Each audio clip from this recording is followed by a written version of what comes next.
Olá, bom dia, tudo bem? Então, nós vamos iniciar a nossa aula de hoje com a correção dos exercícios da GIC, texto dramático, capítulo 3, página 2. Mas, para tanto, eu gostaria de retomar de alguns pontos, né? Falar um pouquinho do Alto da Compadecida, que é uma peça que retoma alguns elementos dos autos medievais e que serve para satirizar os poderosos, né, que até então só se importavam e se importam com questões materiais. Com relação à linguagem, ela é fortemente influenciada, né, pelo vocabulário e a linguagem oral da região nordestina. Utiliza muitos regionalismos e a linguagem dos personagens vai se adequando segundo sua classe social. Isso nós vimos bastante quando estudamos no primeiro capítulo as variedades linguísticas, né? Vocês se recordam? A peça é escrita em pantomima, isso quer dizer teatro de rua, e por isso possui um personagem que é um apresentador. Ou seja, quando vocês estão lendo lá palhaço, ele é o anunciador, ou seja, ele entra na trama para conversar com o público.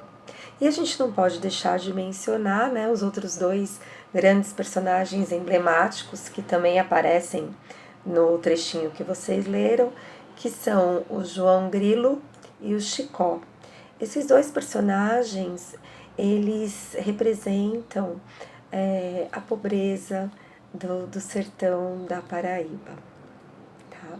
Então eu vou agora aqui acessar as questões da GIC. E depois, no final da minha gravação, eu coloquei também um link que vai falar um pouquinho sobre esse grande escritor, Ariano Suassuna. Né? É um trecho, muito bonitinho, escrito em forma de poesia, que vai apresentar esse grande escritor para vocês. Tá? Então, ó, deixa eu verificar aqui. Na primeira questão, ele fala, no texto, é a página 2 de 9, tá, gente?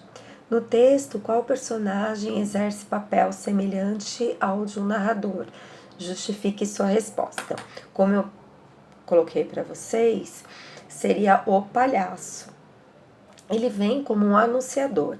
Ele vai desempenhar o papel semelhante de um narrador. Ele faz toda a parte de introdução dos personagens, tá?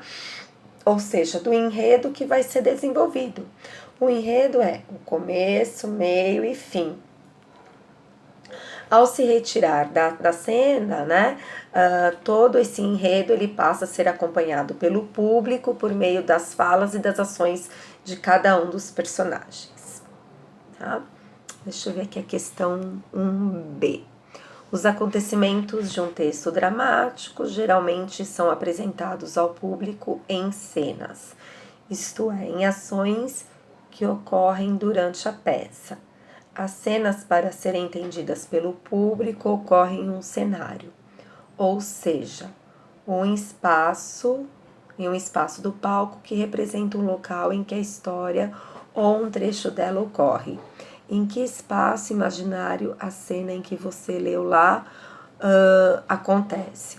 Então, gente, todo o cenário ele acontece no pátio de uma igreja, né?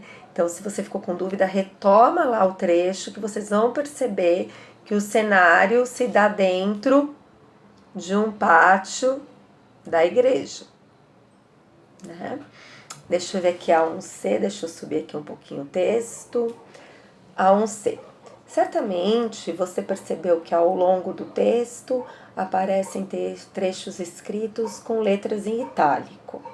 Essas passagens são chamadas de rubricas. Baseando-se na leitura do texto, responda quem escreve as rubricas e qual é a função delas. Tá. Vocês também tem aula de teatro. Quando vocês recebem um roteiro, então o que vocês devem fazer, como que vai ser a sonoplastia, como vai ser o cenário, quem escreve isso é o autor da peça, tá? Então são sempre orientações de como deve ser a luz, de como deve ser o cenário, de como os personagens eles devem estar posicionados em cada momento da peça, tá? Como que os personagens eles devem interpretar aquela cena, tá? Então é um direcionamento para como que aquela cena deve ser conduzida, realizada, tá? Essa é a função da rubrica, tá?